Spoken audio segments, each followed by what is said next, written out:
Hey everybody, Rockin Robbie here, and it's time for a Robbie Rant. And today we'll be talking about DC versus Marvel.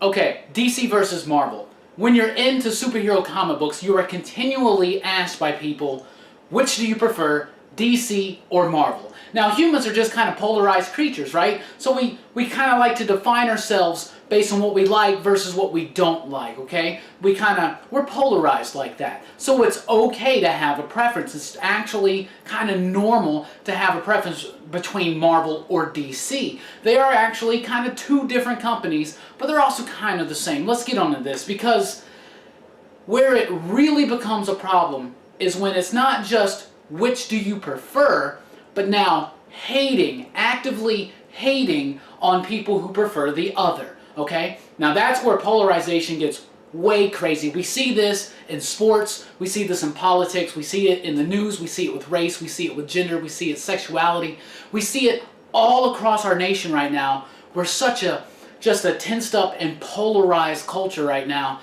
and we really need to get away from that and kind of back to center.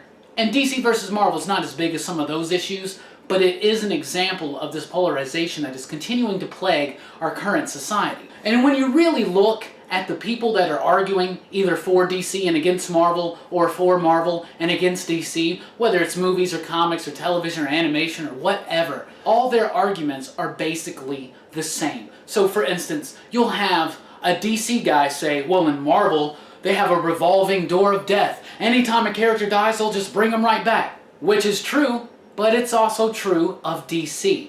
Then you'll have a Marvel fan be like, well, DC reboots and relaunches all the time, and Marvel's one continuous story. Okay, homies, let's get into that real quick. Marvel relaunches all the time as well. In fact, DC had Action Comics and Detective Comics go so far into their actual original numbering before they even attempted to relaunch them with the New 52. Marvel never got up to a 700 comic and has relaunched multiple times, and so has DC. So they both do it, okay? DC reboots like crazy. Marvel doesn't. Marvel reboots all the time. It's called a retcon. You retcon your history, or else, come on, how old really is Benjamin J. Grimm? Did he really fight in World War II with Reed Richards?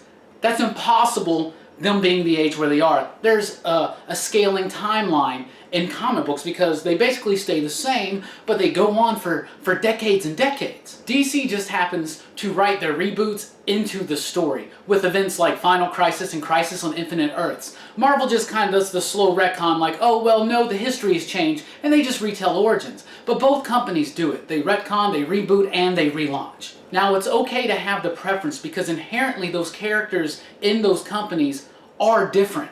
DC, they're more iconic, they're more godlike, they're really overpowered, but they're just these absolute manifestations of like these deities of ancient days. Marvel characters are more flawed, they're more human-like. Okay, so you have Peter Parker, who is the lovable loser. You have the Fantastic Four, who can't get along with each other. And you have the X-Men, who are outcasts from society.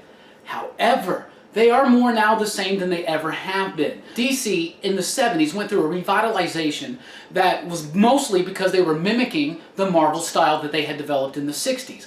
Marvel, of course, was just an answer to the iconic style that DC had in the past. The Marvel characters have become more DC-like, and the DC characters have become more Marvel-like. So DC and Marvel would not be the companies that we love today without the other company, and competition is very, very good. Basically what it boils down to is we're all fans of superheroes. Whether it's comic books, video games, or movies, or television, it doesn't matter. We love superheroes. So why are you going to hate on someone for loving Superman when you're such a Spider-Man and X-Men guy?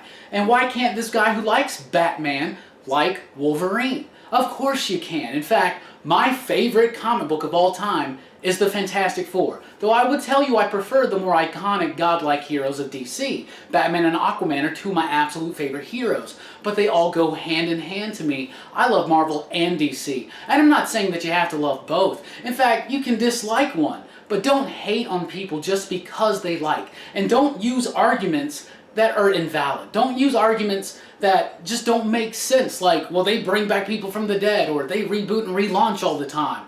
And seriously, guys, when it comes to the cinematic universes, DC's hasn't even started yet, so give it a chance, because maybe a lot of people didn't think Iron Man with Robert Downey Jr. was a good idea at the time, and honestly, people didn't think it was a good idea. So, as much as you love Marvel Studios, let DC have a chance. But the basic point of this rant is DC versus Marvel, it doesn't have to be that. DC or Marvel, that's the way it should be. But don't try to combat and hate on fans of the other just because they're not on the same part of the line that you are. Because we all love the center, which is comic books and superheroes. DC and Marvel are a big part of that. Besides, if you really want to know, best company right now, Image Comics. Anyway, that's the Robbie Rants. Thanks for watching. Please comment below. Let me know what you think on the whole DC versus Marvel topic. Please subscribe. That's awesome. And click that thumbs up button, and we'll catch you on the next one.